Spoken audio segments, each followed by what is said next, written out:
lancé ce matin. 6000 soldats européens vont constituer cette force de protection multinationale. Thomas Misraki. Qu'est-ce qu'il y a ?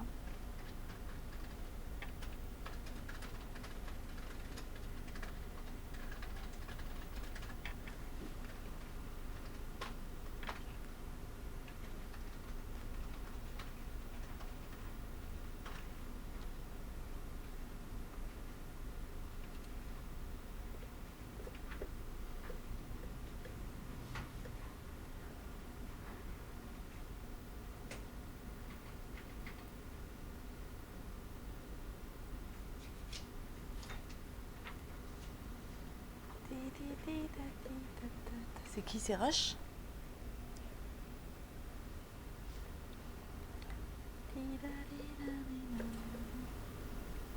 Attends, c'est long son package.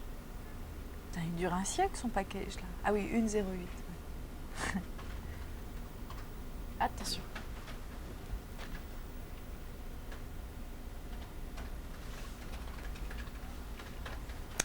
Pékin annonce la suspension de toute visite ou échange avec le Danemark. Cause de cette brouille diplomatique, le projet de résolution de Copenhague critiquant la situation des droits de l'homme en Chine.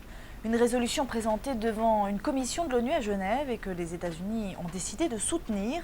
Écoutons le porte-parole du département d'État américain. Putain, mais il n'y a pas son nom. J'ai pas mis son nom. J'ai pas mis son nom. Je vais le désannoncer, ouais. D'accord. Ouais. C'est langue de bois, ouais. Ah bon?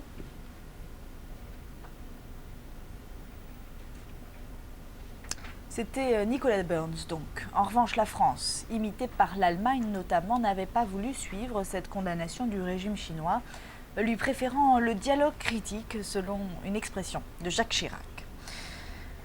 L'accusation est directe et n'a pas dû plaire au président américain. J'ai menti pour couvrir Bill Clinton. C'est ce qu'a déclaré James McDougall à la télévision américaine.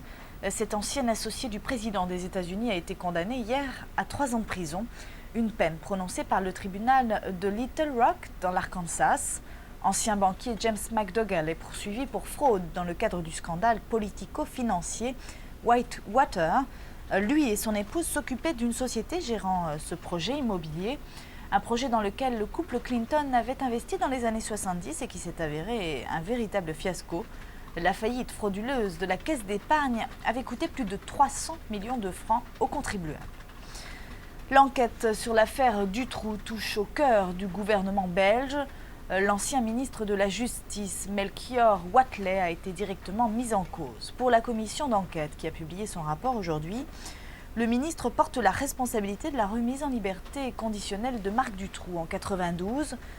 Dutroux qui avait pu sortir de prison après avoir purgé la moitié d'une longue peine pour viol d'enfant.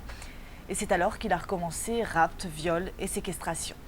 La commission accuse aussi le procureur du roi de Bruxelles d'incompétence dans une autre affaire de pédophilie et demande son éviction. À Hong Kong, 27 personnes ont été blessées dans une collision en mer, celle d'un ferryboat et d'un catamaran. Les 27 blessés, tous à bord du catamaran, ont été transférés par hélicoptère à l'hôpital. Le voilier filait vers la ville chinoise de Zhuhai avec plus de 120 passagers à son bord. Quand la collision s'est produite, le brouillard est à l'origine de cet accident. Enfin, en France, Alain Juppé s'est engagé devant les députés à mettre fin aux écoutes téléphoniques illégales. Pour le Premier ministre,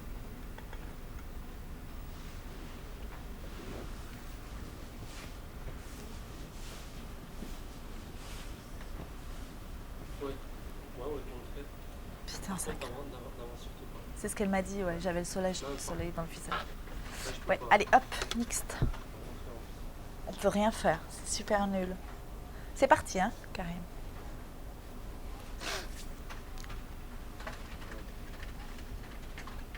Merci de nous retrouver pour cette seconde partie d'édition. Zaïre, à Kinshasa, une marche de l'opposition a été en semaine de protestation. C'est la fin de cette édition, merci de l'avoir suivi.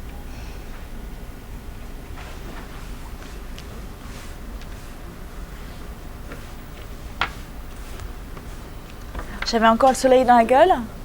Ouais. On se téléphone ?